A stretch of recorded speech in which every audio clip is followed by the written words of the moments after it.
अस्सलामुअलैकुम, भली करे आया जी आयनु वशत के पखैर रागले। नया दिन, नया मंजर, नया सूरज, नई शुरुआत के साथ मैं हूं सैयद फैसल करीम, एक नए जोश और वलवले के साथ हाजिर खिदमत है। उम्मीद है आप सब खैरियत से होंगे। आज क्या कुछ है शो में। कुछ दिनों कबल कराची एयरपोर्ट पर एक बहुत क्यूट सीन देखने को मिला जब एक सैक्सोफोन प्लेयर की धुन पर मुसाफिर झूम उठे। उनसे कराएंगे आपकी मुलाकात। इसके अलावा नन्हे नन्हे कछुओं से भी आपको मिलवाएंगे और बताएंगे कि मैं और आप कैसे इनकी अफजाइश में रुकावट बन रहे हैं। और शो में ये भी बताएंगे कि सर्दी है तो क्या हुआ, योगा तो होगा। और मौसम की अगर बात होगी तो कराची का मौसम बदल ही गया। कुछ वक्तों की बारिश क्या हुई कि सर्दी ऐसी आई है कि पानी में हाथ देने को दिल भी नहीं चाह रहा।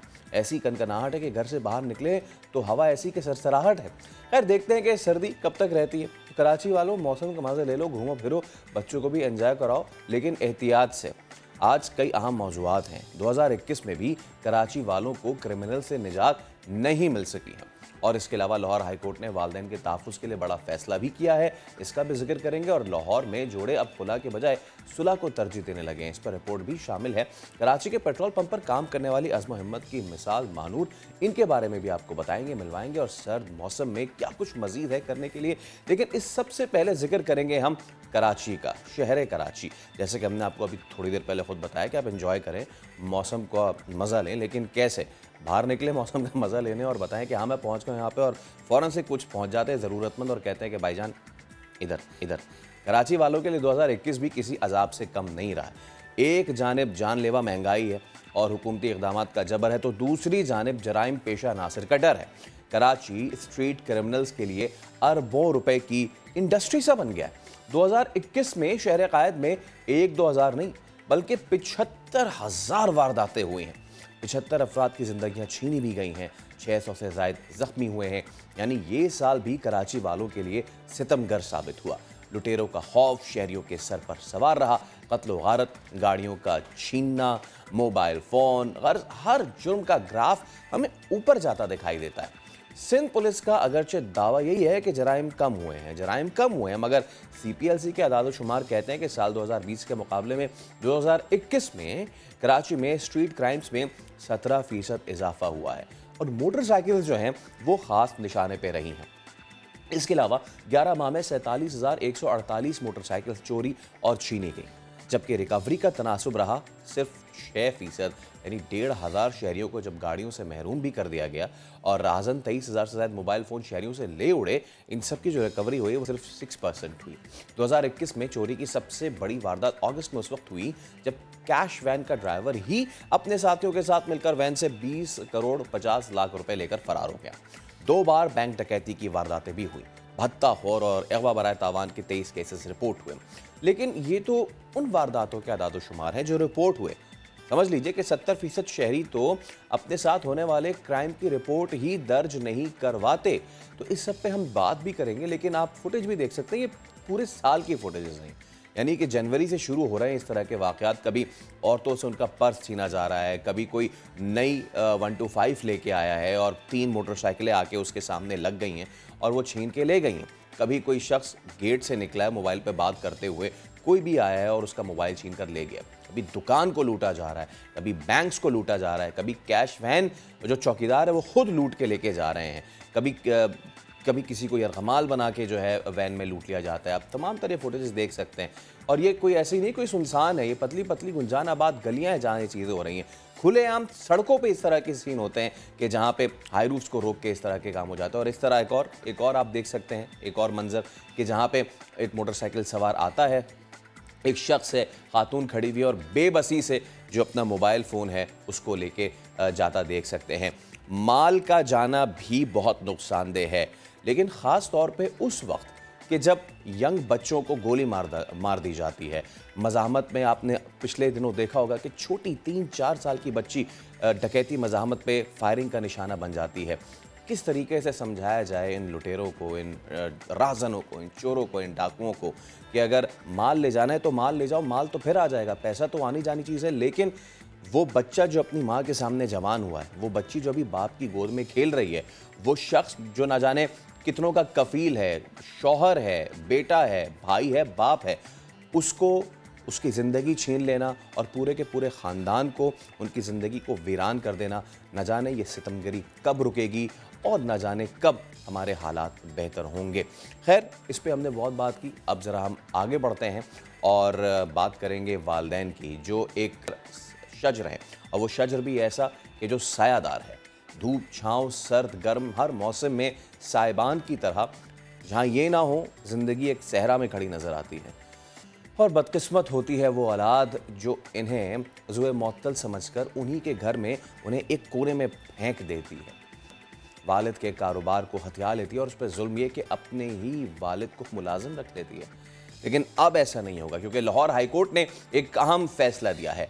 औलाद ने वालिदैन को घर से निकाला तो 1 साल कैद और जुर्माना होगा, लेकिन अगर वालिदैन जब चाहें अपने बच्चों को घर से निकाल सकते हैं। औलाद को 7 दिन में घर छोड़ना होगा, वरना जेल के साथ जुर्माना भी होगा। सबसे पहले अरशद अली की रिपोर्ट देखते हैं।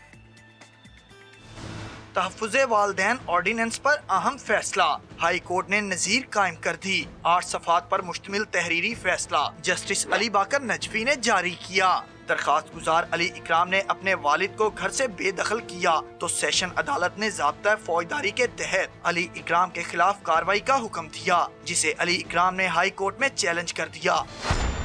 अदालत ने फ्री कैन के दलाइल सुनकर वालिद के हक में फैसला सुनाया। फैसले के मुताबिक बच्चा किराए पर हो या घर का मालिक वालिदैन को घर से निकाले तो जुर्म है। वालिदैन को घर से निकालने पर बच्चे को 1 साल कैद और जुर्माना होगा। फाजिल जज ने फैसले में लिखा कि वालिदैन बच्चे को अपने घर से कभी भी निकाल सकते हैं। फैसले के मुताबिक वालिदैन के निकालने पर औलाद 7 दिन में घर खाली करे, वरना 1 माह की सजा हो सकती है।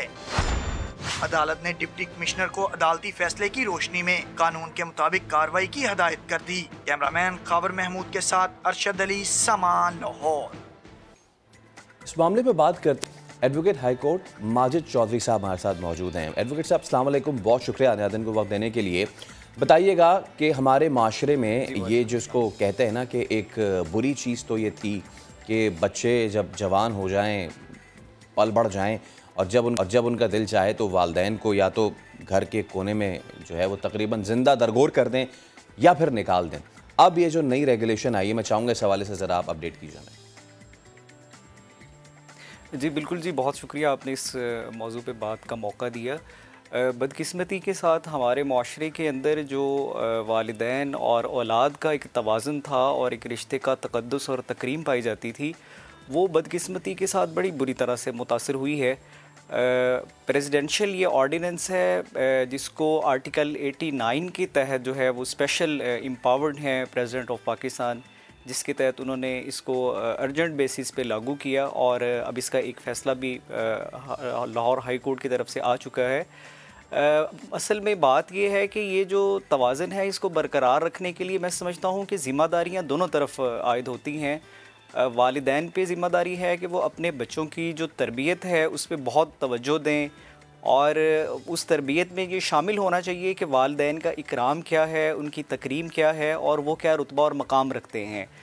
ये जो ऑर्डिनेंस है मैं समझता हूँ कि उन वालिदैन के लिए जिनके ऊपर हमेशा से ज़्यादती की जाती रही है औलाद की तरफ से, ये उनके लिए खुश आइन तो ज़रूर है, लेकिन ये मजमूई तौर पे एक लम्हा फ़िक्रिया भी है कि हम आज किस नहज में खड़े हैं। हमारा जो पाकिस्तान का एक माशरा है वो इस्लामी माशरा भी है और इस्लाम के अंदर वालिदैन के जो इकराम, हुकूक, उनका मर्तबा और उनकी जिस तरह से फ़जीलत को बयान किया गया है और कुरान में तो बाकायदा तौर पे ये मौजूद है कि आप उनसे बात करें तो उनसे बड़ी तकरीम के साथ और बड़े अदब और झुके हुए लहजे के साथ बात करें।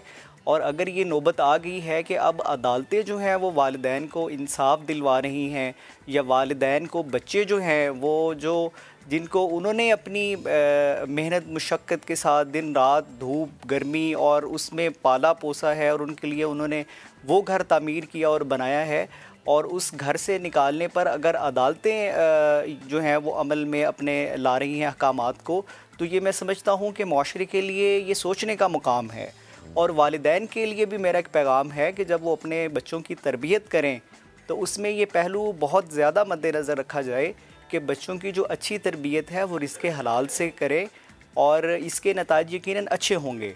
जहाँ तक बात है हाई कोर्ट के इस फ़ैसले की, तो उन्होंने बुनियादी तौर पे ये जो डिफेंस है बच्चों का तो उसको उन्होंने बड़ी अच्छी और वजाहत के साथ एक्सप्लेन किया है कि अगर बच्चों के जहन में ये किसी किस्म का डिफेंस हो कि ये जो प्रॉपर्टी है ये रेंटेड है, ये प्रॉपर्टी का डिस्प्यूट जो है वो सिविल कोर्ट में या किसी भी और अदालत में पेंडिंग है, तो हम उसकी आड़ में उसका तहफ़्फ़ुज़ ले सकते हैं।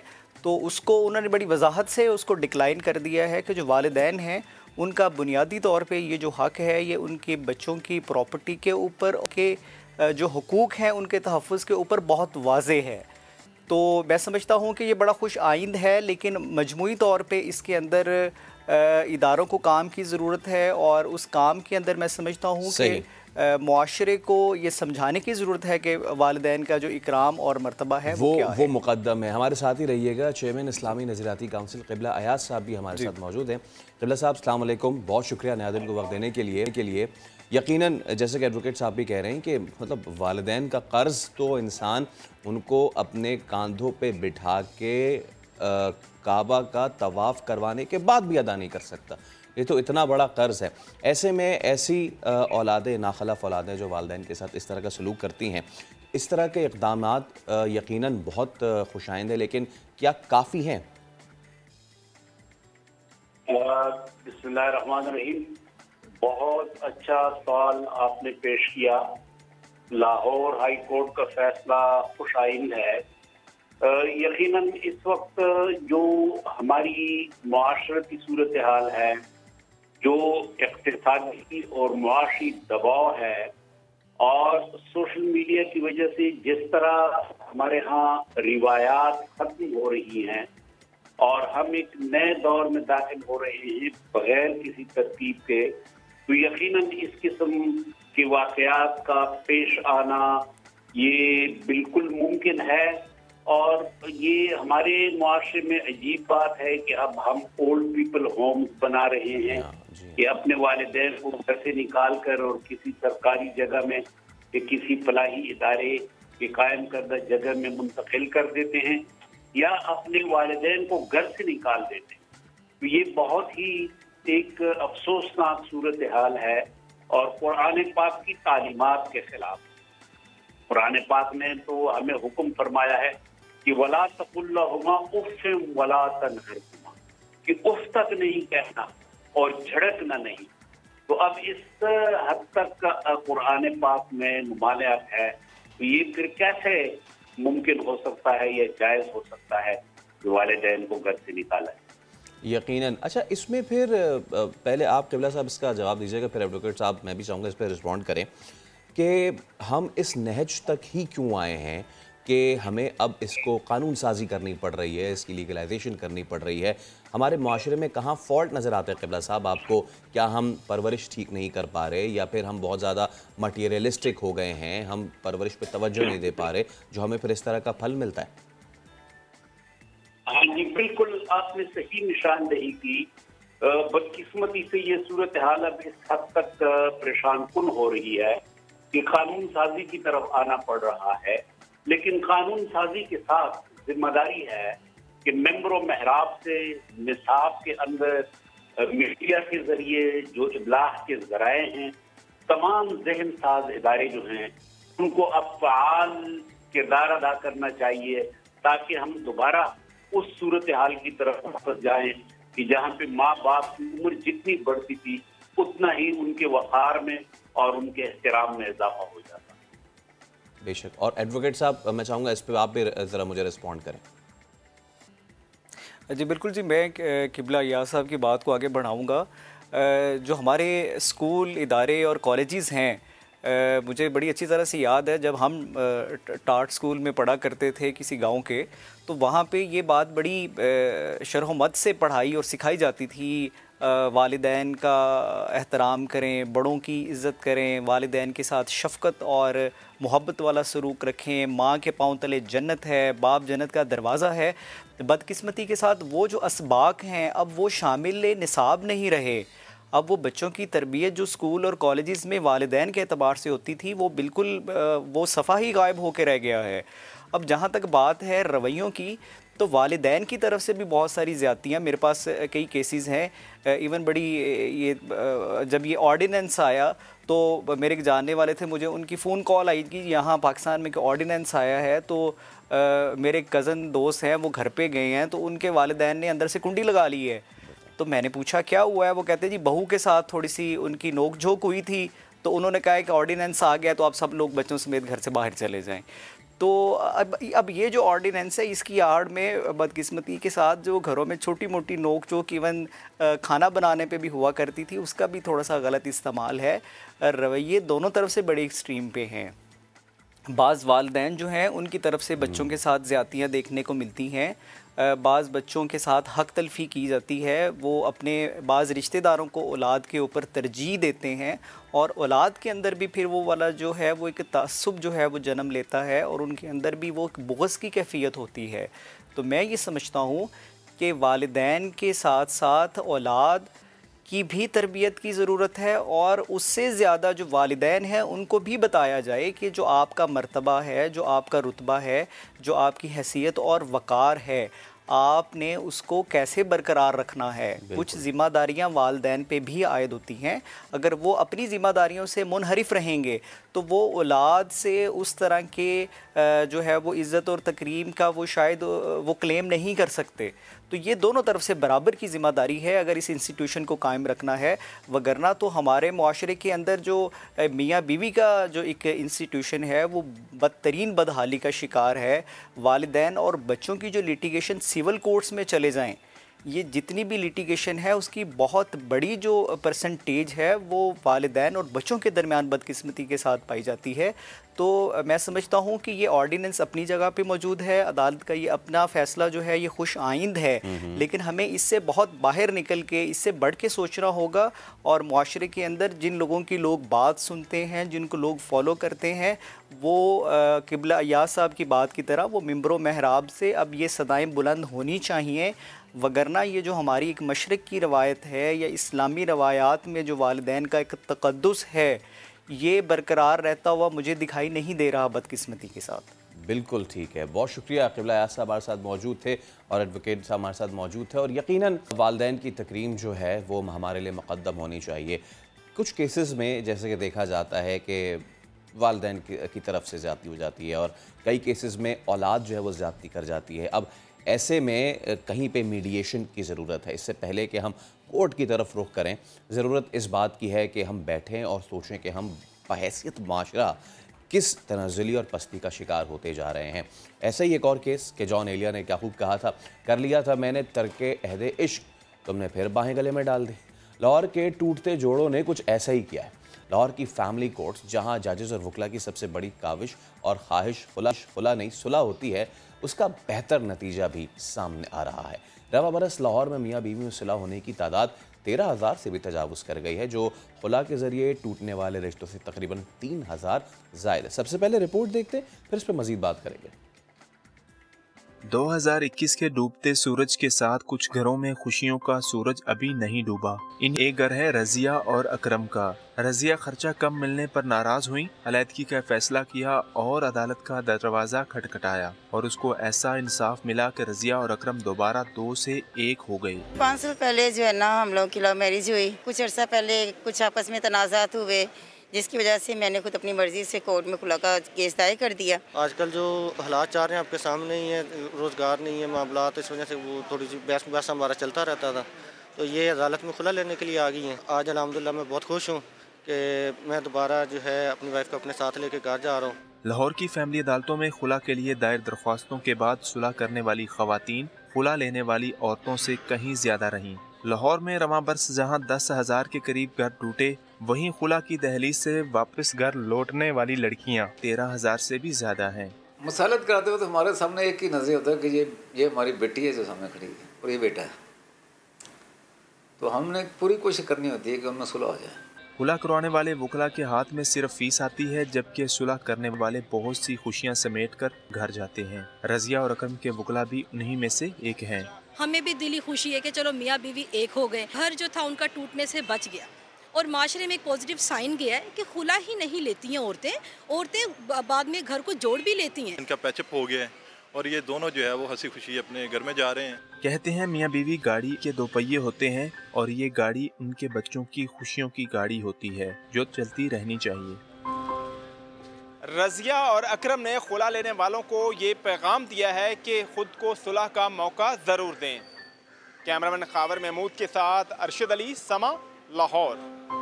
अरशद ने बड़ी ज़बरदस्त से रिपोर्ट तैयार की और यकीनन ये पैगाम भी बड़ा अच्छा है कि यकीनन लोगों के पास इस्लामी भी और माशरती भी ये हक़ है कि अगर वो देखें उनसे कुछ नहीं बन पा रहा तो बजाय एक टॉक्सिक रिलेशन में रहने के वो अलहदगी इख्तियार कर लेते हैं। लेकिन थोड़ा सा रुक जाएं, थोड़ा सा सब्र करें, थोड़ा सा अपने आप को और अपने रिश्ते को और उस शख्स को वक्त दें कि जिसके साथ आपने ज़िंदगी गुजारने का वादा किया है, कसम खाई है, और थोड़ा सा वक्त देकर देखिए उस रिश्ते को कि जो बड़ा पाकीज़ा है, जिसमें बड़ी ताकत है, और फिर देखिए कि किस तरह जादू की तरह वो आपके पास वापस आता है। यही वो वक्त होता है कि जब आपको ये समझने की ज़रूरत होती है कि गुस्सा वक्ती होता है लेकिन मोहब्बत हमेशा के लिए होती है। आगे बढ़ते हैं, अब आपको दिखाते हैं पाकिस्तान की आयरन लेडी नीलोफर। इस्लामाबाद के F9 पार्क में अपने हाथ से क्या किया इन्होंने? 1150 से ज़ायद ईंटें तोड़कर दुनिया को बता दिया कि पाकिस्तानी औरत नाजुक बिल्कुल भी नहीं है। सबसे पहले फरार हब्बानी की रिपोर्ट आपको दिखाते हैं, फिर नीलोफर से आपको मिलवाते हैं। औरत नाजुक, कमजोर, छोटे दिल वाली बिल्कुल नहीं जनाब। बटग्राम से इस्लामाबाद आने वाली नीलोफर ने अपने हाथ से 1107 ईंटें तोड़कर इसका अमली सबूत भी दे दिया। नीलोफर का कहना है वो किसी सरपरस्ती या सरकारी ताउन का इंतजार नहीं करती, जब जो करना होता है कर गुजरती हैं। हमने खुद ही अपने ज़हनों में बिठा लिया है कि हम बहुत कमजोर हैं।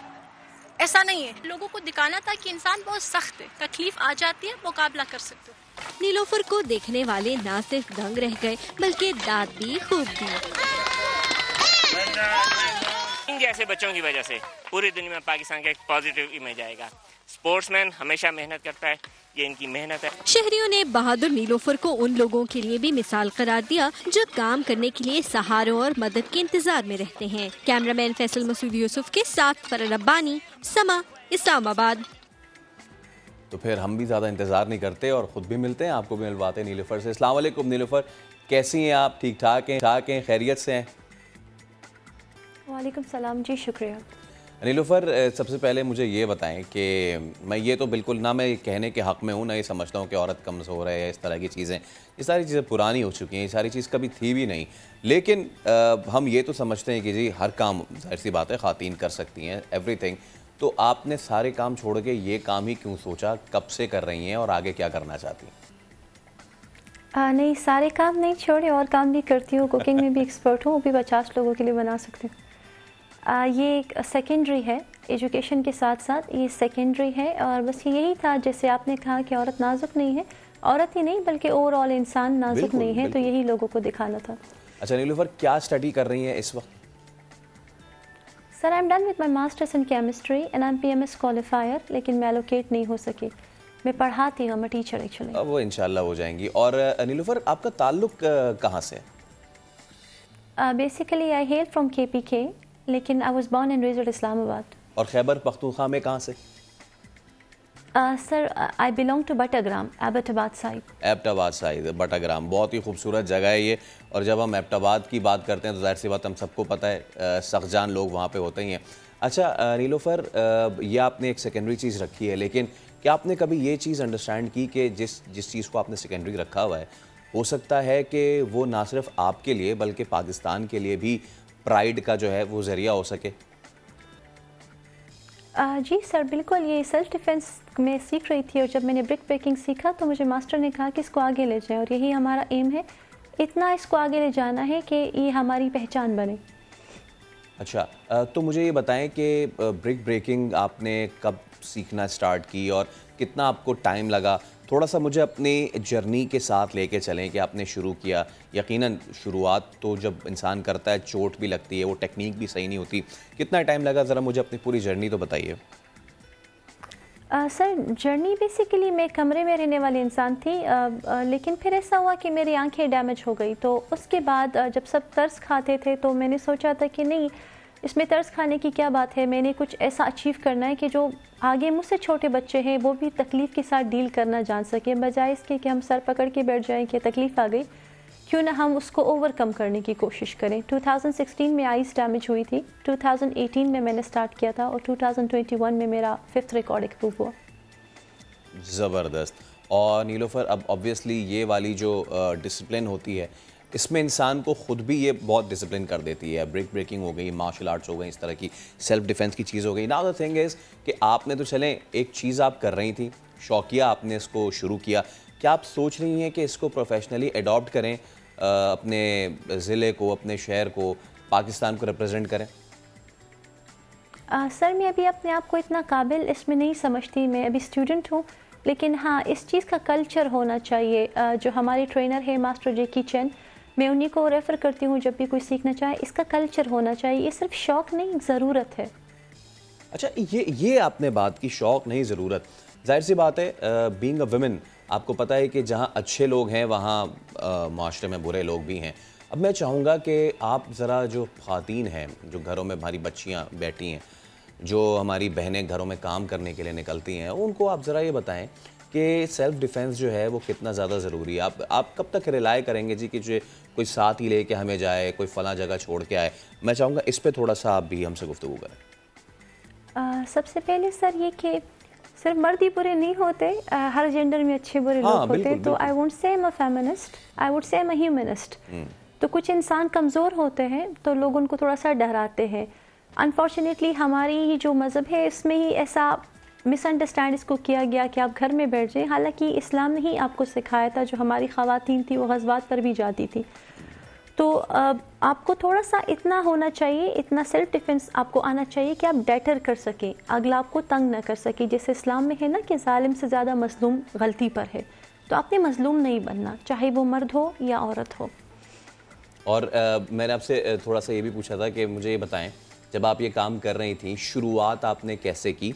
और शुरू में जाहिर सी बात है जब आप अपना ये कोशिश करते हैं मारने की, ब्रेक को तोड़ने की, तो आपका जो पाम है कभी ये ज़ख्मी हुआ?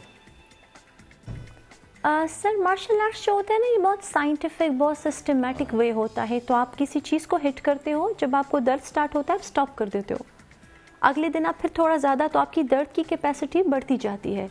आहिस्ता आहिस्ता आपकी जो बर्दाश्त होती है वो बढ़ती जाती है, दर्द पे स्टॉप कर देते हो, तो इंजरी बहुत दूर की बात है। ये बहुत सिस्टमेटिकली आप करते हो, तो इसमें अक्सर वालिदैन को डर लगता है, अपने बच्चों को नहीं डालते। ऐसा नहीं होता, इंजरी बहुत मुश्किल है कि किसी को हो, हल्का हल्का दर्द होता है आपको। अब जैसे मैंने हाथ मारा, अगर ये कोई आम इंसान मारता तो उसका हाथ टूट जाता है, लेकिन हमारी बर्दाश्त इतनी बढ़ चुकी है प्रैक्टिस के साथ कि हमें नहीं होता दर्द। बस थोड़ा सा हौसला चाहिए होता है, जहनों में जो हमने खौफ बिठाया है ना उससे हमें निकलना है।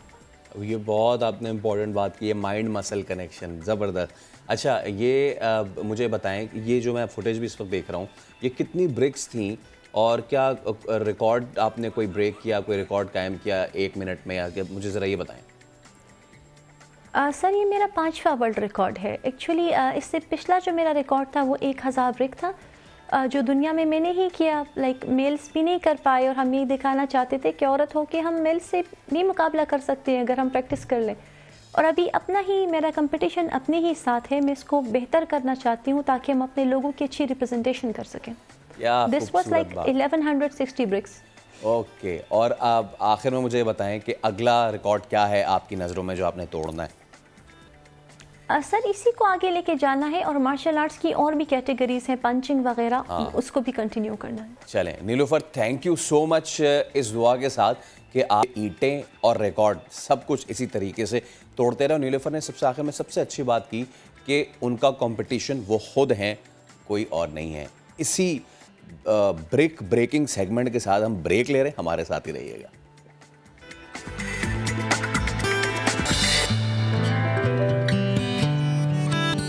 Welcome back.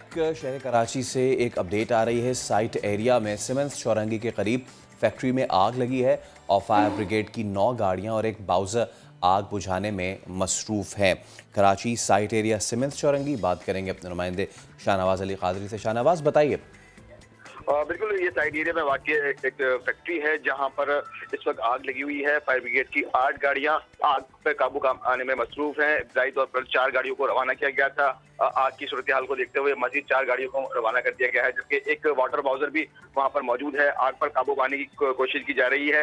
जो फायर हुक्काम है वो बताते हैं कि ये जो गारमेंट्स की होजरी फैक्ट्री है जिसके अंदर ये आग लगी थी, जाहिर तौर पर आग लगने की वजह सामने नहीं आ सकी है।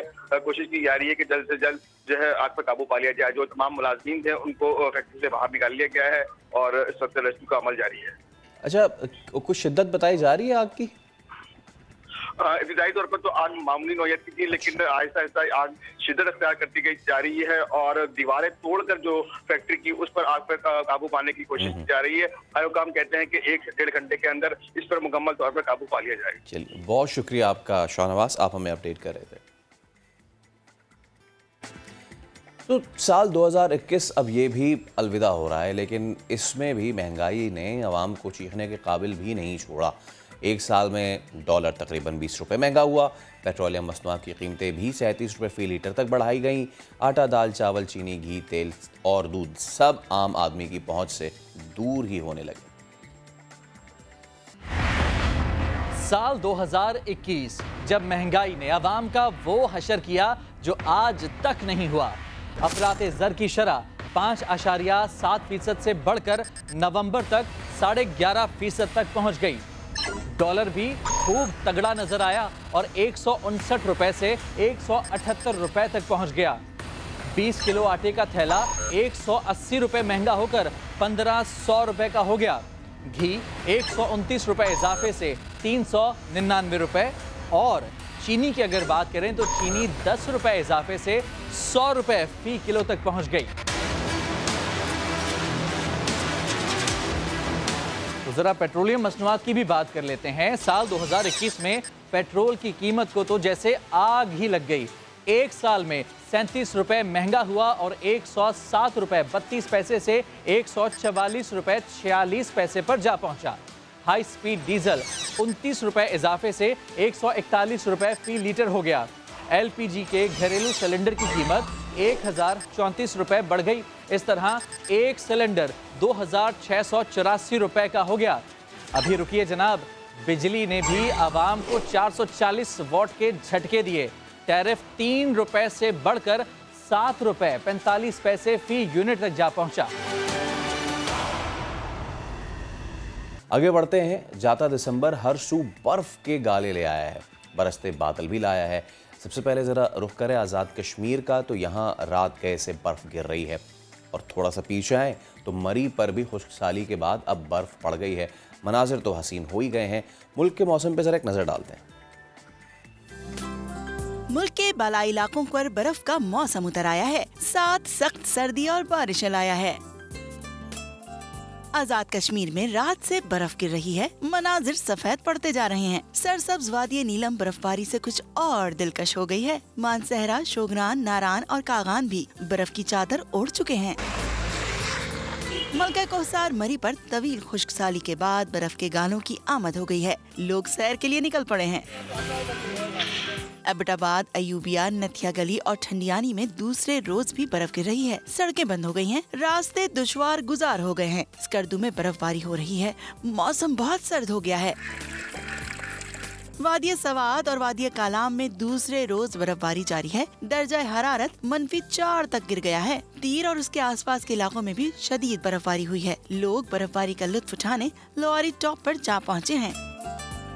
इस्लामाबाद और रावलपिंडी में वक्फे से बारिश जारी है। अटक और उसके आसपास के इलाकों में गरज चमक के साथ बारिश हुई और इसका सिलसिला 12 घंटे तक जारी रहेगा।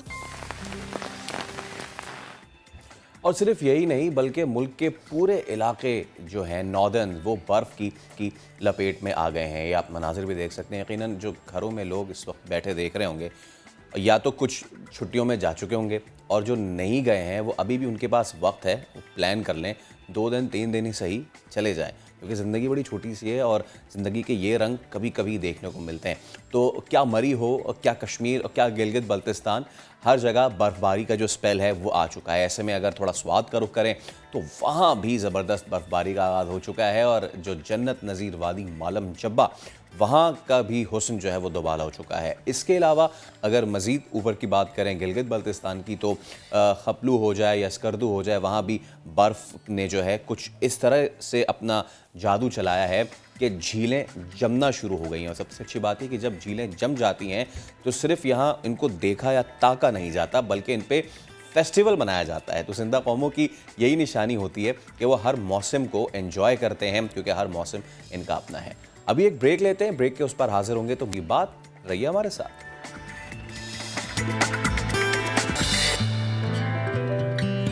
Welcome back.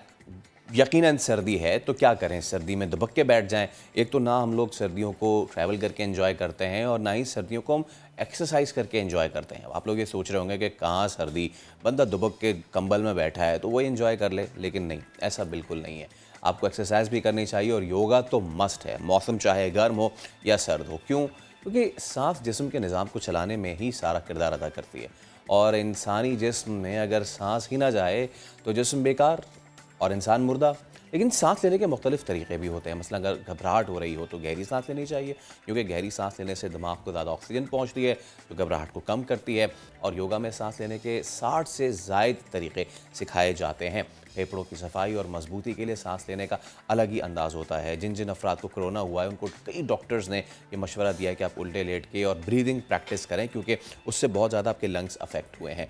और पेट की वर्जिश के लिए अलग अंदाज से सांस ली जाती है। और इस सब पे हम बात करेंगे। हम तो प्यार से इन्हें योगी वजात कहते हैं। डॉक्टर वजात हमारे साथ मौजूद हैं। सर अस्सलाम वालेकुम। वालेकुम थैंक यू अस्सलाम। So much. और आप हमेशा की तरह यंग एनर्जेटिक लग क्या रहे हैं? अल्हम्दुलिल्लाह। लग क्या रहे हैं? तो सर मुझे ये बताएं, आज हमने स्पेशली आपको इनवाइट इसलिए किया है क्योंकि बहुत सारे लोग सर्दियों में ये कहते हैं कि जी आराम करो, सुबह ना उठो, बाहर ना जाओ, क्योंकि सर्दी है, सर्दी सुबह जाओगे तो सर्दी लग जाएगी और नज़ला ज़ुकाम हो जाएगा। मैं चाहता हूँ उनको हम ख़ास फोकस करें, उन्हें बताएं कि इस वेदर में भी एक्सरसाइज की और योगा की क्या इंपॉर्टेंस है। पहले तो आपको बहुत शुक्रिया मधु करने का। आपने खुद ही बड़ी अच्छी बात की है और उसमें मैं थोड़ा सा इजाफा कर देता हूँ अपनी नाक़िस राय के हवाले से। देखिए, सर्दियाँ या कोई भी मौसम जो होता है, अल्लाह सुब्हान ताला ने हर मौसम को उसकी क्वालिटीज़ के साथ रखा है। इस मौसम में क्योंकि ठंड है और ठंड हमारे जिस्म पे जो इफ़ेक्ट करती है वो इंटरनल टेम्परेचर को लो कर रही होती है, जिसको हम अपनी ज़बान में कहते हैं कि हमारी अग्नि, आग जो है जी, वो दरअ मध्यम हो रही होती है। अब उसको भड़काने की बात है ना कि उसको जैसी वो हो रही है चली जाए। तो सर्दियों में क्योंकि ब्लड सर्कुलेशन स्लो हो जाता है हमारा और हमारे बॉडी के ऊपर उसका बड़ा गलत इफेक्ट आता है, इसीलिए तमाम वो अमराज जो दौरान खून के साथ जुड़े हुए हैं और तकरीबन सारी चीज़ें जुड़ी हुई हैं, उनमें दर्द शुरू होता है, जोड़ों का दर्द शुरू हो जाएगा। अब उसको बेहतर करने के लिए तो आपको दौरान खून तेज़ करना है, एक्सरसाइज करनी है, मूवमेंट करनी है, और आप बैठ जाएँ।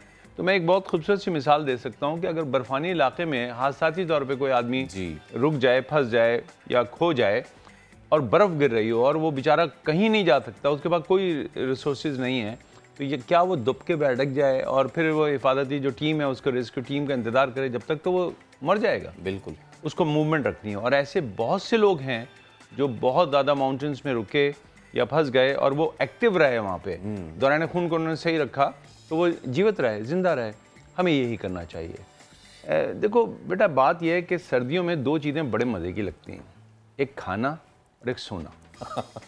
दोनों का मज़ा ही कुछ और है। और सो के दोबारा सोना, आहा, उसका तो मज़ा ही कुछ और है। यानी उठें, थोड़ा सा उठे, बोले यार थोड़ा सा, और खाना खाते में थोड़ा सा खाना ज़्यादा।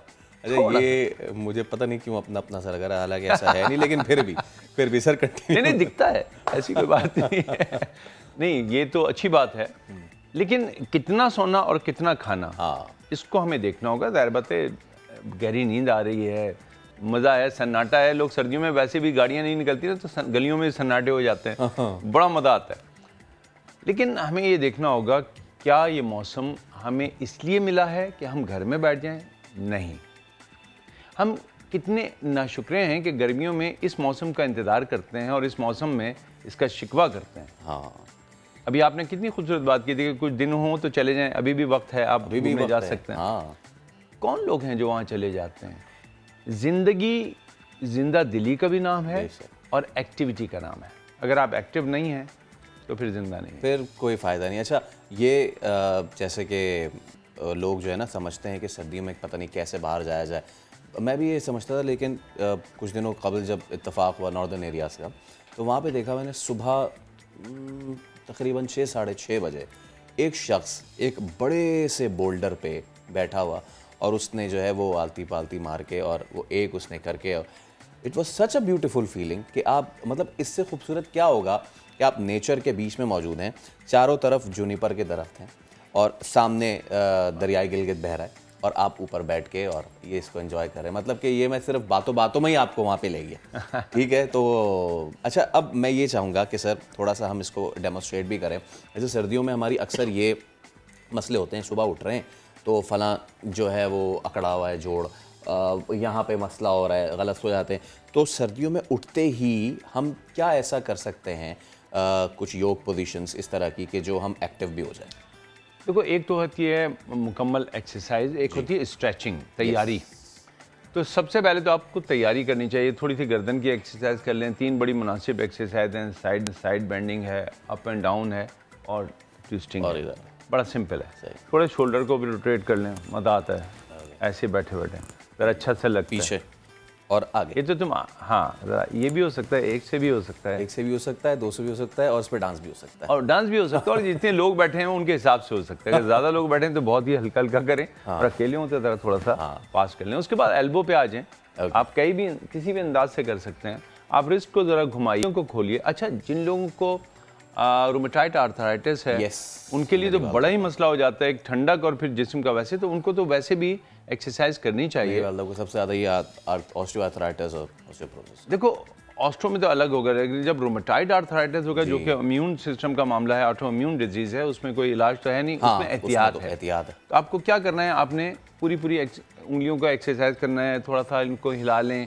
अच्छा, ये संडे के दिन वैसे भी सब लोग कर लें तो जोड़ों में जो आपके टॉक्सिन जमा हो रहे हैं वो वैसे ही निकल जाएंगे।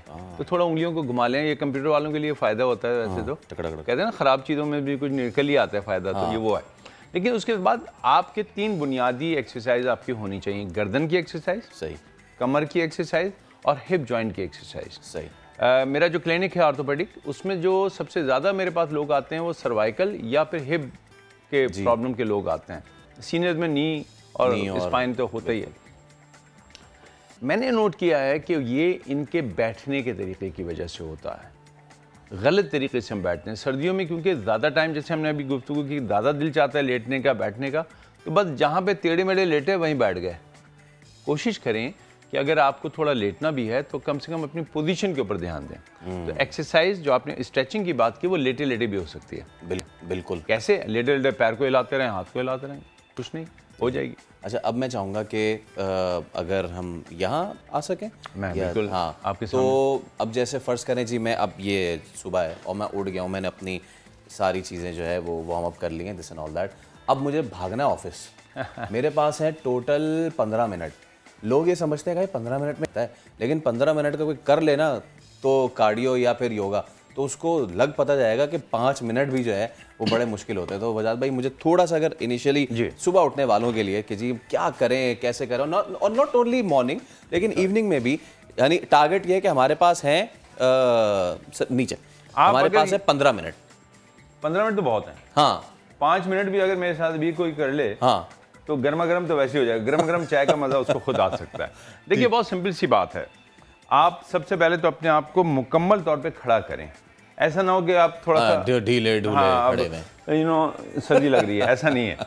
ठीक है, आपने आराम से अपने आप को खड़ा किया और कुछ नहीं किया, आपने एक हील को हल्का सा उठाएं, फिर दूसरी हील उठाते हैं।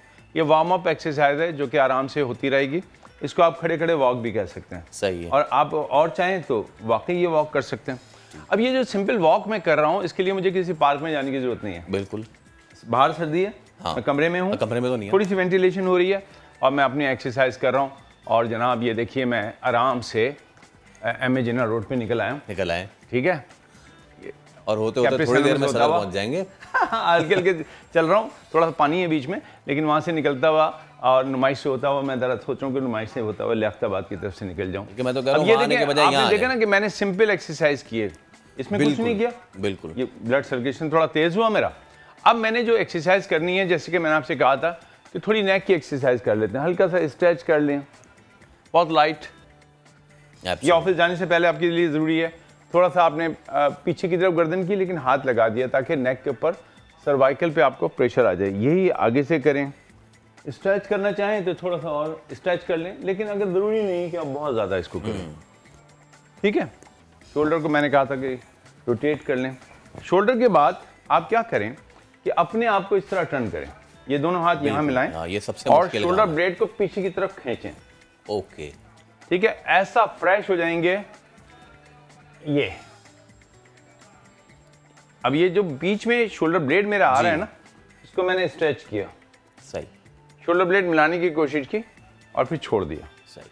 अब मैं यहाँ से हल्का सा यहाँ से दिखा देता हूँ आपको, जी। ताकि आपको अंदाजा हो कि मैं कर क्या रहा हूँ। ये सिंपल स्ट्रेच है, सिंपल। ठीक है। अब जब मैं टर्न हुआ तो मैं इसका बरक्स करूंगा। अब मैं इसको अपने आप को अंदर की तरफ मिलाने की कोशिश करूंगा।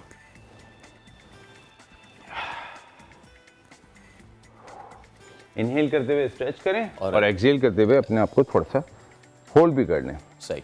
इसके साथ साथ अब आपकी कमर की एक्सरसाइज है, तो इसमें तो योगा की बड़ी सिंपल एक्सरसाइज है जो कि साइड बेंडिंग एक्सरसाइज है।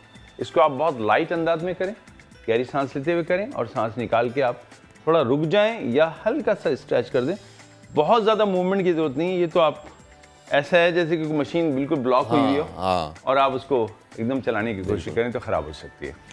ट्विस्टिंग मैं बहुत ज़्यादा चाहता हूँ कि लोग ये समझ लें कि कुछ भी नहीं कर सकते तो कम से कम अपने आप को घुमा सकते हैं इस तरह। बिल्कुल, ये आपके पूरे जो वर्टेब्रा हैं उनके लिए सर्वाइकल से लेके टेल बोन तक, इसमें थोरेसिक भी आ गया, लंबर भी आ गया, टेल बोन सिक्रम भी आ गया, सबका आ गया। ठीक है जी, आपने ये एक्सरसाइज कर ली। अब आए जो मैं आपसे कह रहा था कि हिप, हमारे जो अक्सर एक्सरसाइज हैं वो ये हैं, जबकि मैं चाहता हूँ कि आप थोड़ी सी इस एक्सरसाइज को करें।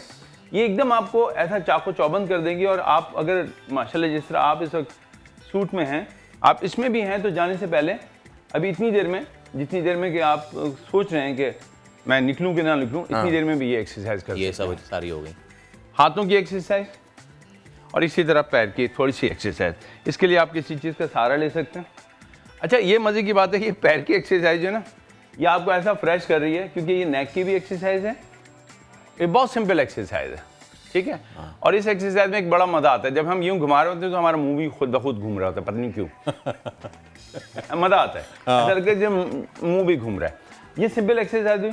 और एक एक्सरसाइज जो आप कुछ भी नहीं कर रहे हैं और आपको करना है, तो गहरी सांस लें। यस, और हाथों को यहाँ रख के पीछे की तरफ जरूर चले जाएं। गहरी सांस लें और एक्सहेल करते हुए अब यहाँ पे चले जाएं। देखिए, जो रिवर्स स्ट्रेच है ये रिवर्स एजिंग है। ओह वाह। अगर आप डेली, अब मैं 60 प्लस का हो गया हूँ, ठीक है माशाल्लाह। कल भी मैंने डाला था कि जी age is just a number, तो बड़ा वो मुझे रिमार्क्स है कि जी ये आपके लिए होगा, हमारे लिए नहीं है, हमारे लिए तो नंबर ही नंबर है। लोग तो कहते रहते हैं दबा ऐसा कुछ भी नहीं है। मैं आपको करके दिखाता हूँ, आप बड़े खुश होंगे। ये कायाकल्पा कहते हैं इसको, जैसे कि कल्प, बिल्कुल जिंदगी को बदल देना। गहरी सांस लें और सांस निकालते हुए एक दफ़ा ये स्ट्रेच कर लिया, फिर सांस लेके रुके, फिर दोबारा कर लिया। ये जो रिवर्स स्ट्रेच है, आप ये करें तो एक तो कमर के दर्द से बचे रहेंगे, बिल्कुल, आप बहुत एक्टिव रहेंगे, एजिंग इफेक्ट आप पे नहीं आएंगे। और ये दिन भर में मैं 50 करता हूँ, 40 भी कोई कर ले दिन भर में मतलब 10 कभी कर लिए, 10 कर लिए, फिर 15। सुबह गए, अगर आप सरकारी मुलाजिम हैं तो आप किसी वक्त भी ऑफिस में कर सकते हैं, क्योंकि टाइम ही टाइम है। तो अगर आप सरकारी नहीं हैं और आप वाकई काम करते हैं तो फिर आप थोड़ा सा लंच से पहले कर लें। और जब आप वापस घर जा रहे हो तो जाएं ये करके, ताकि घर वालों के ऊपर ये बोझ ना डालें कि मैं ऑफिस से आ रहा हूँ, आप फ्रेश हो जाएंगे। ये बहुत इंपॉर्टेंट आपने बात की है, क्योंकि सबसे बड़ा मसला ये है कि यहाँ से निकलो गाड़ी चलाते हुए, धुआं खाते हुए ट्रैफिक का, और फिर रुकाते और ये सारी चीज़ करते करते तो आप घर पहुँच गए। अच्छा आज़ाद भाई, अब हमने ये सारी चीज़ें तो कर ली ना, last thing and very important thing जिसको हम मेरे ख्याल से बैठ के भी कर लेते हैं। आ जाए, हाँ प्लीज़ आ जाए, तो हम बैठ के भी कर लेते हैं ना। एक तो चीज़ ये कि जी ये वो कुछ इम्पॉर्टेंट एस्पेक्ट्स हैं जो हमें अपनाने चाहिए, लेकिन कुछ उसमें से एक बड़ा इम्पॉर्टेंट एस्पेक्ट है, एंड दैट इज़ ब्रीदिंग। वाह, सांस लेने में हम इतने इस कदर कंजूस हैं। कुछ तो हम कहते हैं ना कि हमें अल्लाह ताला ने बड़ी, पता नहीं क्यों हम जो है वो शुक्र नहीं करते नेमतों का, हम शिकवा करते हैं, देखो उसके पास ही हमारे पास ही नहीं है। अल्लाह ताला ने आपको पानी दिया हुआ है, हम उसको नहीं पीते, ना शुक्र है। अल्लाह ताला ने आपको ये हवा दी हुई है, हम सांस नहीं लेते, उसमें शिकवा करते हैं। तो मैं चाहूँगा ये जो इम्पोर्टेंस ऑफ ब्रीदिंग है इसको आप ज़रूर जो है वो बताएं, बिकॉज जो लोग जिम भी करते हैं उनके लिए भी होता है कि जब तक आप इनहेल और एक्सेल नहीं करते तब तक आपका वो रैप भी अच्छा नहीं लग रहा, और उसमें आप उल्टा प्रेशर डाल रहे हैं अपने उस मसल ग्रुप पे भी और अपने दिमाग पे भी। तो और ब्रीदिंग तो योगा में तो सबसे इम्पोर्टेंट है ही। तो मुझे ज़रा इस हवाले से भी लोगों को बताएं। देखिए योगा में बहुत डिटेल है, लेकिन मैं उसको वेरी शॉर्ट बताता हूँ। ये जो 2 नोस्ट्रल हैं हमारे, इसमें राइट नोस्ट्रल जो है ये हॉट एयर के लिए माना जाता है, इसको हम सूर्या नाड़ी कहते हैं, और ये चंद्रा नाड़ी या कूल इफेक्ट के लिए होता है। तो हमारी बॉडी में जो टेम्परेचर मेंटेन होता है उसके इक्विपमेंट ये हैं, इसीलिए कैविटी कभी इधर से उधर बंद होती रहती है। 7 से 5 मिनट के दरमियान कोई एक नोस्ट्रल खुला होता है, एक बंद होता है, एक खुला होता है, इससे आपका टेम्परेचर मेंटेन होता है। योगी ने 60 से ज़्यादा ऐसे तरीके जानते हैं जिससे ब्रीदिंग ली जा सकती है। आप थॉट किसी को भेज सकते हैं, उसका ब्रेन को पढ़ सकते हैं। आप एक्सरसाइज अगर वज़न कम करना है तो सिर्फ ब्रीदिंग के ज़रिए कर सकते हैं, जिसमें कपाल भाती भी हमारी शामिल है। लेकिन जो लोग ज़्यादा एक्सेल करते हैं, याद रखिए वो ज़्यादा तंदुरुस्त और सेहतमंद रहेंगे, क्योंकि वो कार्बन डाइऑक्साइड और तमाम टॉक्सिन को बाहर निकालते हैं। हमारा मसला है कि सांस तो लेना बहुत दूर की बात है, हम सांस निकालते भी पूरी नहीं है। हम तो ऐसे करके रह जाते हैं, ठीक है ना। और जाहिर बात है जिस माशरे में दूसरे की सांस रोकने की आदत पड़ जाए, वहाँ अपनी आदत सांस लेने की कहाँ पड़ेगी। तो ये तो बड़ा मसला पड़ जाता है। तो मैं आपको एक बड़ी सिंपल एक्सरसाइज बताता हूँ और ये आपको बहुत मज़ा देगी। अल्हम्दुलिल्लाह इस सीज़न में अब तक, क्योंकि मुझे साइनस रहता है लेकिन अब तक साइनस नहीं हुआ है, तो मैं बड़ा खुश हूँ कि नोस्ट्रल बिल्कुल खुले हुए हैं और मुझे कोई। तो आपने क्या किया कि कोई भी एक हाथ यहाँ रखा, इस तरह नोस्ट्रल बंद किया, पहले गहरी सांस ली और नोस्ट्रल को बंद करने के बाद दूसरे नोस्ट्रल से सांस को निकाल दिया, फिर सांस ली, इसको बंद किया और पहले से निकाल दिया। अब ये तो एक सिंपल तरीका हो गया। इसको ज़रा थोड़ा सा, मैं उर्दू का एक लफ्ज़ है, बड़ा अजीब सा लगता है लेकिन मुझे मज़ा आता है, चुचलाइजेशन के साथ करता हूँ। चुचले होते हैं ना किसी चीज़ के, तो चुचलाइजेशन में कर लेते हैं, तो मुझे अच्छा लगता है, लेकिन ये बड़ा मज़े का है। अगर आप दोनों विक्ट्री की उंगलियों को अंदर की तरफ मोड़ लें, मुद्रा लगा लें, ठीक है। थंब से बंद किया, थंब से बंद किया, गहरी सांस ली और पेट फुलाया। अब इस दोनों नोस्ट्रल बंद किए थोड़ी सी देर, अब एक्सेल करते हुए निकाल दिया, इनहेल किया, बंद किया और एक्सेल कर दिया। अब ये जो हम ऑल्टरनेट नोस्ट्रल ब्रीदिंग कर रहे हैं, अनुलोम विलोम, जिसको उर्दू में कहते हैं मुतबादिल तर्ज़ तनफ़ुस, मुतबादिल तर्ज़ तनफ़ुस, और ये मतलब ये तो मैंने कहा ना, ये तो तरीके तो बेहतर जिनको समझना है वो ये कर लें, हमारे वाले मुद्रे पे ना जाएं। एक ये किया करें, दूसरी कुछ भी समझना है तो गहरी सांस लेते हुए पेट को फुलाएं और सांस निकालते हुए पेट को अंदर कर दिया करें। ये बेहतरीन ब्रीदिंग है और ये अगर आप देखें तो बच्चा यही ब्रेथ लेता है। और इसमें कितना ही टाइम लग जाएगा आपका? कुछ भी नहीं। वजाद भाई थैंक यू सो मच, और इस स्वैग के साथ हम आपका शुक्रिया करेंगे कि ये सांस लेने में कितना आपको टाइम लगता है, कुछ भी नहीं। तो अगर आप जी रहे हैं तो ले लें सांस, और अपनी हेल्थ के लिए जो है वो थोड़ा सा फिक्र कर लें। खैर आगे बढ़ते हैं, और इस्लामाबाद से एक अहम खबर है। गिलगित बल्तिस्तान के साबिक चीफ जज राना शमीम ने लंदन में नवाज शरीफ की मौजूदगी में बयान हल्फी देने की खबरों की तरदीद कर दी है। इस्लामाबाद हाई कोर्ट में तौहीन अदालत केस की समाअत के मौके पर सहाफ़ियों ने सवाल किया तो बोले, मैंने अकेले हल्फनामा दिया था। इस हवाले से मजीद भी बात करेंगे, लेकिन गिलगित बल्तिस्तान के साबिक चीफ जज राना शमीम ने लंदन में नवाज शरीफ की मौजूदगी में बयान हल्फी देने की खबरों की तरदीद की है। इस्लामाबाद हाई कोर्ट में तौहीन अदालत केस की समाअत के मौके पर सहाफ़ियों ने सवाल किया तो बोले कि मैंने अकेले जो है वो बयान हल्फी रिकॉर्ड कराया था। कहा जा रहा है कि आपने मियाँ साहब के साथ बैठकर बयान हल्फी बनाया। सवाल हुआ तो उन्होंने जवाब दिया कि इस केस में कोई सदाकत नहीं है और मियाँ साहब के साथ बैठ के बयान हल्फी नहीं बनाया। और साथ ही आपको ये बताएं कि साफ़ी ने सवाल किया कि आपने ये अकेले हल्फनामा दिया था, और राना शमीम ने कहा कि बिल्कुल। तो इस्लामाबाद हाई कोर्ट पहुँचे और ये तमाम तर जो है डेवलपमेंट हुई है। अब तक की अहम डेवलपमेंट हम आपके साथ शेयर कर रहे हैं, जहाँ पे गिलगित बल्तिस्तान के साबिक चीफ जस्टिस राना शमीम ने लंदन में नवाज शरीफ की मौजूदगी में बयान हल्फी देने की खबरों की तरदीद की है। इस्लामाबाद हाई कोर्ट में तौहीन अदालत केस की समाअत के मौके पर सहाफ़ियों ने सवाल किया तो बोले, मैंने अकेले हल्फनामा दिया था। साहब के साथ बैठ के ये हल्फनामा दिया, इसमें कितनी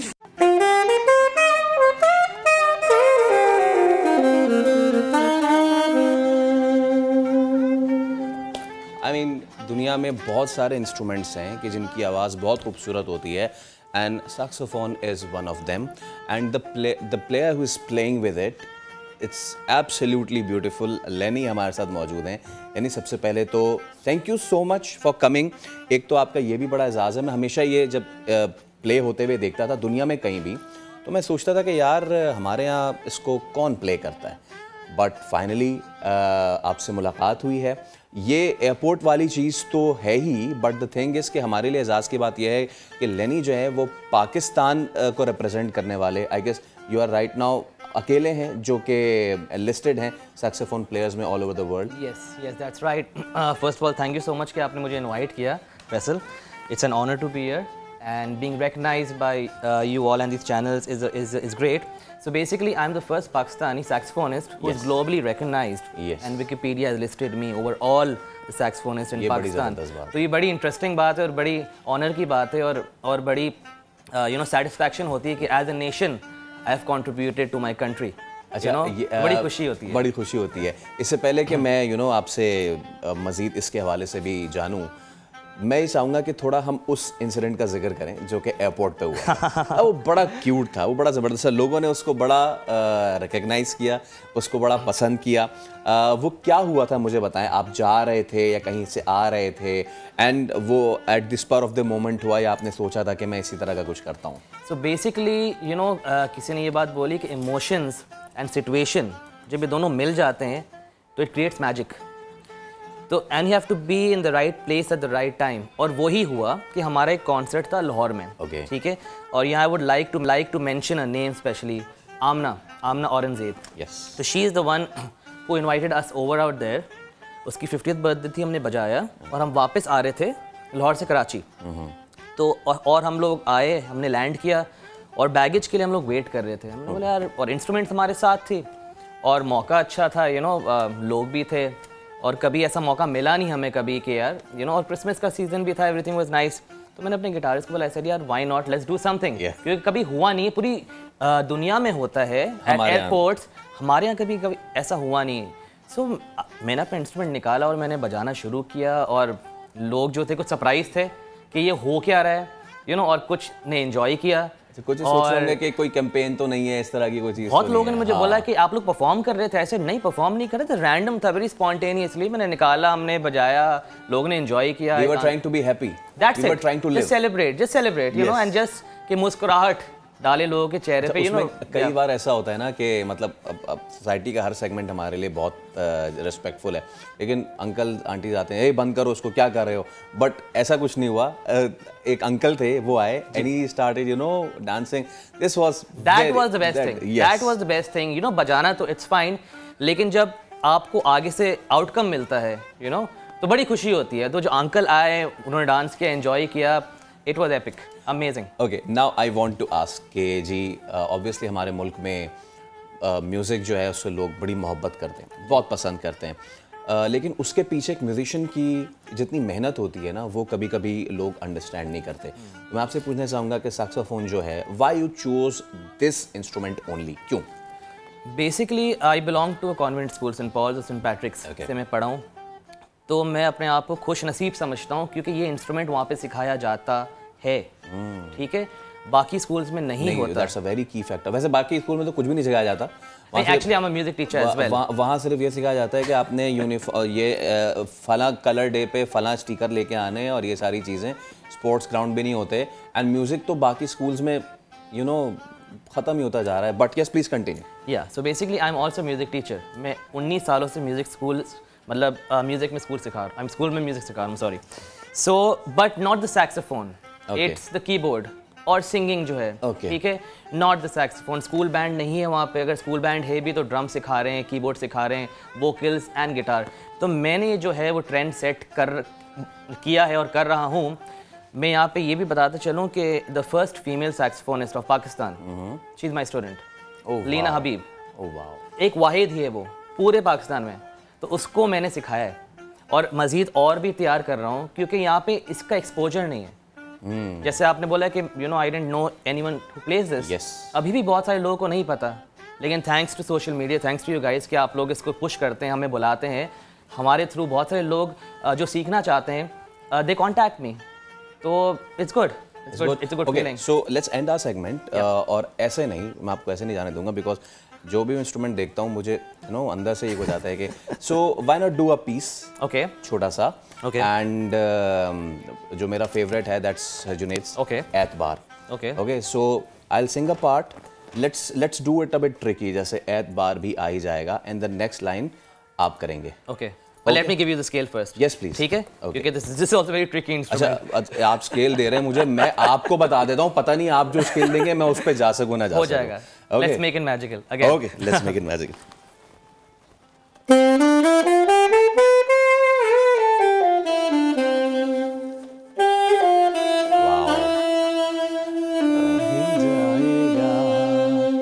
मिलो तो सही रास्ता कोई मिल ही जाएगा, चलो तो सही, चलो सही, एतबार भी आ ही जाएगा,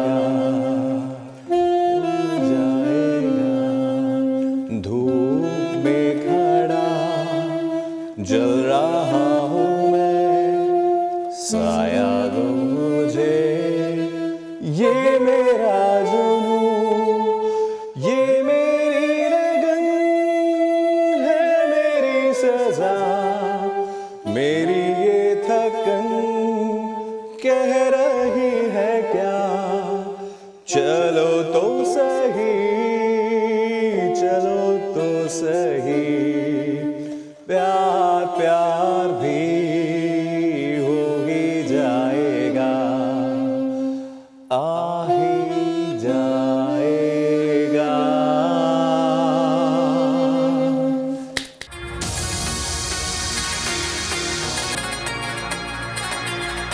कराची की साहिली पट्टी बेशबहा खजानों से भरी पड़ी है।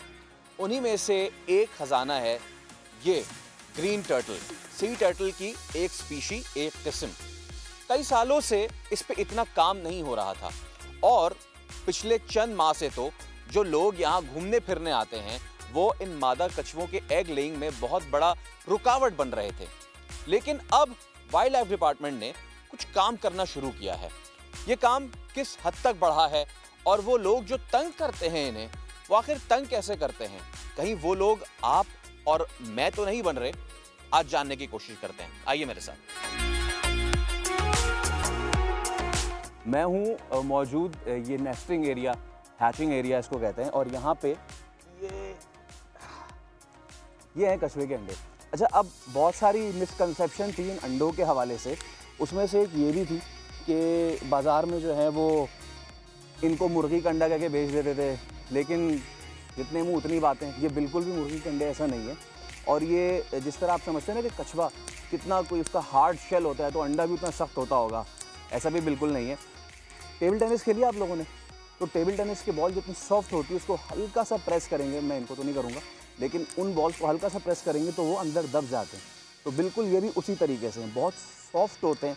और इसी वजह से जहाँ पे मादा कछुए इनको देती हैं वहाँ से इन अंडों को यहाँ प्रिजर्वेशन सेंटर में यहाँ ले आया जाता है, ताकि साहिल पे कोई जानवर और कोई परिंदा या फिर इंसान इन्हें नुकसान ना पहुँचाए। ये बड़ा अहम मौजू है क्योंकि समंदर की बायोडाइवर्सिटी में जितना किरदार इन सी टर्टल्स का है उतना शायद किसी आबी जानवर का ना हो। इसी पे बात करने के लिए हमारे साथ मौजूद है वाइल्ड लाइफ ऑफिसर सिंध के, और ये जो मरीन टर्टल इंचार्ज हैं अशफाक अली मेमन साहब। अशफाक, अस्सलाम वालेकुम। वालेकुम अस्सलाम। कैसे सर? ठीक ठाक? अल्हम्दुलिल्लाह। Thank you so much for time. मुझे सबसे पहले तो ये बताएं कि यहाँ पे एग लेइंग और ये वाले मामला मुझे बचपन का अच्छी तरीके से याद है, आज से 20 साल पहले, कि जब हम आते थे सैंड स्पिट होता था या इधर सफाई सुथराई भी बहुत होती थी और बाज़ाब्ता वहाँ पे जो शेल्स थे वो हमें नज़र आते थे।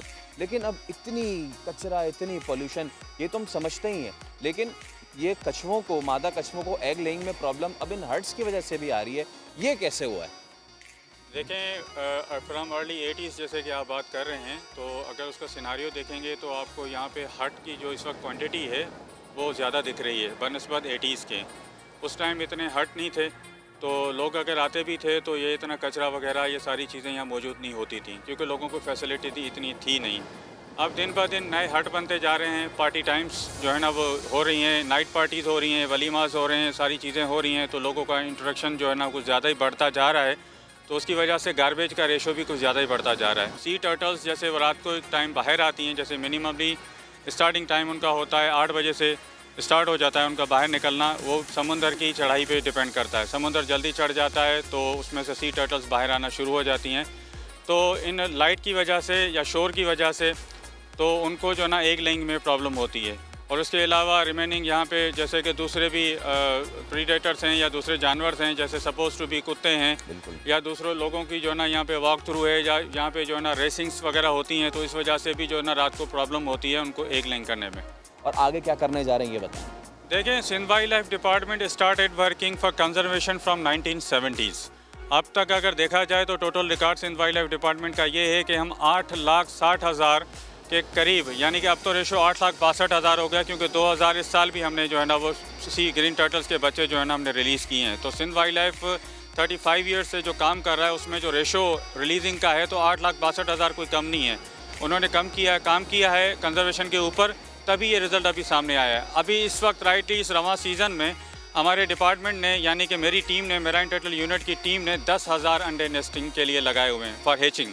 उनमें से जैसे 2,000 बच्चे मैच्योर होकर बाहर निकले 45 to 60 डेज़ के टाइम पीरियड में, उनको हमने रिलीज़ किया।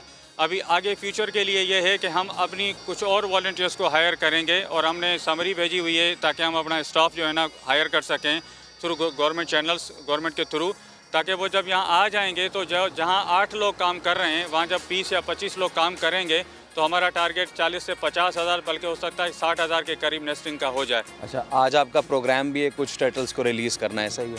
जी बिल्कुल, आज हमारे जो है ना हैचलिंग से जो हैचलिंग्स निकले हैं न्यूबॉर्न बेबीज़ हमारे एम्प्लॉयर से, वो आज हम रिलीज़ करेंगे। जैसे आप यहाँ मौजूद है तो हमारे लिए तो बड़े फ़ख्र की बात होगी कि समा टीम की जो है ना हमारे साथ है और आप अपने हाथों से रिलीज़ करेंगे। तो लोगों को ये भी पता होना चाहिए कि हम सिर्फ साहिल समुंदर पानी में डूबने या गोते खाने नहीं जाते। अगर रात के टाइम वो लोग यहाँ आए, Sindh wildlife department welcome everybody with a free of cost, किसी से कुछ नहीं ले रहे हम। We are not asking for any money और any penny from them, we are just inviting them, they came here, they know about the turtles. ये उनका असासा है, उनको पता चले। कल हमारे बच्चे आएंगे तो हम उनको क्या बताएंगे? We just tell them the stories कि आप यहाँ कभी टर्टल्स हुआ करते थे। अनफॉर्चुनेटली हमारे पास पहले यहाँ 3 स्पीशीज़ आया करती थीं। एक हमारी स्पीशी ग्रीन टर्टल जो अभी आपने देखी, उनके हिचलिंग्स भी आपने देखे, ऑलिव रिडली, जो आज से 10 साल से अब यहाँ पे नहीं आ रहा है, नहीं आ रहा है। लेकिन अभी हमें रिसेंटली उसके कुछ डेड बॉडीज़ मिले हैं, यानी कि ट्रैक उनका है, लेकिन यहाँ पे जैसे नेस्टिंग हो रही है फ़िशिंग के लिए या ये जो बोटिंग हो रही है तो उसकी वजह से वो हिट होते हैं और इंजर्ड होकर वो मर जाते हैं, क्योंकि उनकी इंजरी को सही करने के लिए हमारे पास एस मच कोई वसाइल नहीं है। लेकिन we are trying for best. हमारे चीफ कंजर्वेटर, हमारे कंजर्वेटर जावेद अहमद महर साहब हैं, is trying good for them. सही है, तो हम ज़रा आगे चलते हैं। कुछ सर्दी है वैसे आजकल कराची में, इन लहरों में सर्दी में भी चलना जो है वो थोड़ा अच्छा लगता है, तो थोड़ा आगे चलते हैं। और अशफाक भाई भी हमारे साथ हैं, उस जगह पे चलते हैं जहाँ पे हमने टर्टल्स को रिलीज़ करना है। और ये बहुत अच्छी बात की अशफाक भाई ने कि लोगों को एजुकेशन अवेयरनेस देनी है कि आप यहाँ आएँ, ये समंदर भी आपका है, इसकी हिफाजत करें। और सिर्फ समंदर आपका नहीं, समंदर में मौजूद जो स्पीशीज़ हैं वो भी आपकी हैं। इट्स हाई टाइम कि हम ख़ुद को भी एजुकेट करें और अपने बच्चों को भी एजुकेट करवाएं, और जब यहाँ आएँ तो सिर्फ पार्टी ना करें बल्कि हम इनका ख्याल भी रखें। चलें आगे चलते हैं।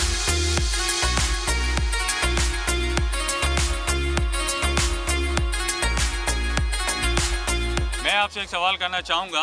हमारे लिए तो एक बड़ी खुशी की बात होती है कि हम जब इनको रिलीज़ करते हैं वी फील कि जैसे कि किसी को ऐसा फील होता है ना कि कोई गुनाहगार हो, उसके गुनाह मिट रहे हों।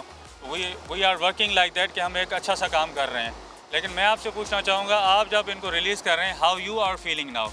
अच्छा, पता है क्या अशफाक भाई, ये जैसे कराची हाइट्स का समंदर से तो ताल्लुक़ रहता है, तो हमेशा से एक चीज़ थी कि यार जैसे मैंने आपको बचपन का बताया, हम आते थे उधर तो पीछे हमें क्रैब्स बाज़ाब्ता नज़र आते थे, हमें मुख्तलिफ़ स्पीशीज़ नज़र आती थी।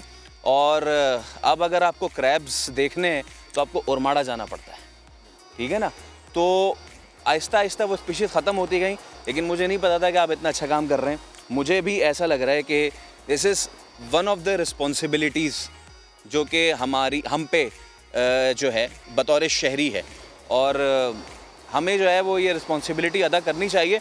बाहर ममालिक में लोग वॉलंटरीली ये काम करते हैं। बिल्कुल, आप वहाँ देखेंगे ना, जैसे ऑलिव रिडली इंडियन ओशन की तरफ आता है, आप देखें उन्होंने एक स्पेस छोड़ा हुआ है, वहाँ से 1000 ऑफ ऑलिव रिडलीज जो है ना वो बाहर आते हैं, एक ही साथ एक नेस्टिंग करते हैं। वो जो सारा मामला है आप देख सकते हैं, आप यूट्यूब पे भी सर्च कर सकते हैं, गूगल पे भी सर्च कर सकते हैं। और यहाँ की अगर बात की जाए ना तो कुछ अनोखी होती है। तो इस हवाले से मीडिया वो पावरफुल वेपन है कि बहुत सारे लोगों को अवेयरनेस, जैसे हम गली गली और किसी स्कूल में जाके कहीं जाके एक एक लेक्चर देंगे तो आपको billions of people they are watching you on the TV, तो आपकी ये बात एडवांसली उन लोगों तक पहुंचेगी। एटलीस्ट दे मस्ट नो कि ये उनका असासा है। अच्छा, वैसे इसका इंटरनेशनल डे भी मनाते हैं कुछ? बिल्कुल है। ओके, तो ये है वो आखिरी हैचलिंग जो कि मैं रिलीज़ करने जा रहा हूँ। चल भाई जा जहाँ तेरी। अरे यार ये तो नाराज़ हो गया, ये तो बेचारा गिरेगी। ओके ओके, ये हमारी ये जो कोस्टल बेल्ट है, साहिली पट्टी है, लोगों के लिए सिर्फ सीवीओ और तफरी है, लेकिन अगर इसको बगौर देखा जाए, यहाँ से लेके गवादर तक ऐसी साहिली पट्टी, इतनी लंबी साहिली पट्टी आपको शायद ही किसी मुल्क में मिले। और ऐसे ऐसे ज्वेल्स यहाँ पे मौजूद हैं कि जिन्हें हमने अपनी पोल्यूशन और अब तो अपनी एंटरटेनमेंट के ज़रिए हम नापैद करते जा रहे हैं। अब ये हमारी ज़िम्मेदारी है कि हम ना सिर्फ ख़ुद ये काम करें, जो डिपार्टमेंट्स हैं उनका हाथ बटाएं, और जो बायोडाइवर्सिटी है उसको कायम रखने में अपना भी फ़र्ज़ अदा करें।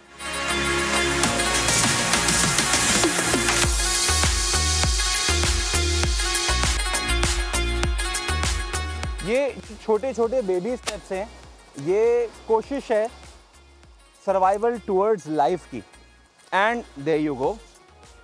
अब ये भी जा चुका है और आहिस्ता आहिस्ता जो थोड़े बहुत वापस आ रहे हैं वो भी चले जाएंगे। अच्छा, अब अच्छी बात ये है कि ये तो बिल्कुल न्यू बॉन्ड्स हैं।